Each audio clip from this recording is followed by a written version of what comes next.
My topic today is one that's quintessentially global. Electronic social networking is a global phenomenon with participants in almost every corner of the world, of all ages and backgrounds. Now, as Laura said, many global internet companies have chosen to establish their international headquarters in Ireland, so we do spend a lot of time talking to them about data protection compliance. It's a great advantage that for a change, the climate in these islands is an advantage. I'm told that such companies save a fortune in relation to their data centers, although actually Facebook's is based in Sweden. For many people, and especially of a younger generation than mine, social networks is where they spend a significant part of their day in a seamless extension to their real life or face-to-face interactions with a wide circle of what they refer to as friends. I personally prefer to do it in a pub, but I think that's a generational thing. I think such sharing of life experiences, views, comments, photos enrich the lives of many people, especially people who are separated through living in different countries through emigration, which is an increasing phenomenon again in Ireland. Social networks have also facilitated the organization of like-minded people, particularly those seeking to change the political and social context in which they live. Social networks have also provided new opportunities for companies to reach a target audience, both through advertising and through establishing company presences on the sites. Of course, there's also a darker side to social networking, as there is in real-life networking, with individuals engaging in inappropriate or even criminal behavior. Social networks pose particular challenges for those of us concerned with privacy and data protection. People make their own choices as to who to friend on social networks and the material that they post.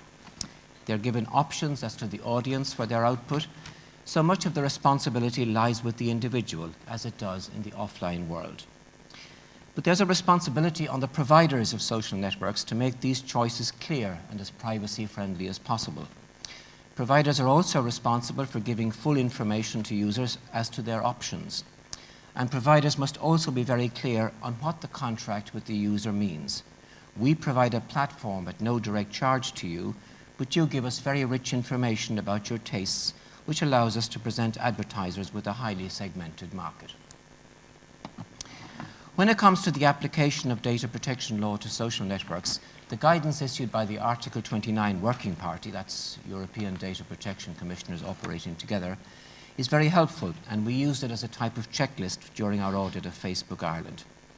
A key point arising from that opinion is that in most cases, the activities of individuals on social networks fall outside the scope of data protection law, as they're covered by the so-called household exemption. This brings us back to the key issue of individuals taking responsibility for their actions online, just as they do in the offline world, recognizing the crucial difference that there's a record of what you do online. But social network providers also bear heavy responsibility towards their customers.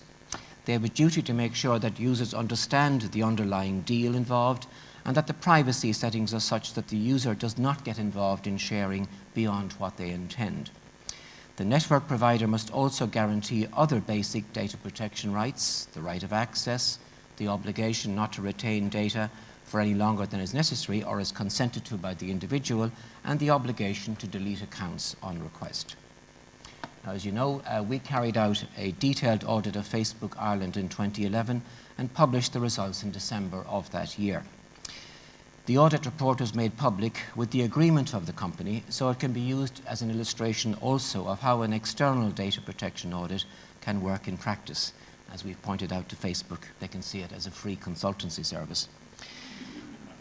If any of you have ever checked the terms and conditions on your Facebook account, you will have noticed that your agreement is with Facebook Ireland, which is located in Dublin, and not with Facebook in California. Facebook has its international headquarters in Dublin, which deals with users outside of North America. In terms of European data protection law, it's a data controller with an establishment in Ireland and thus comes under our jurisdiction. We therefore concluded that we should include it in our program of audits. We carry out about 30 audits every year, and we notified Facebook of our intention. We subsequently received specific complaints from a number of individuals, including from an Austria-based group, Europe versus Facebook, and also from the Norwegian Consumer Council. We therefore decided to deal with these complaints as part of the audit process, and they were quite helpful in getting our audit team to focus on particular issues of concern.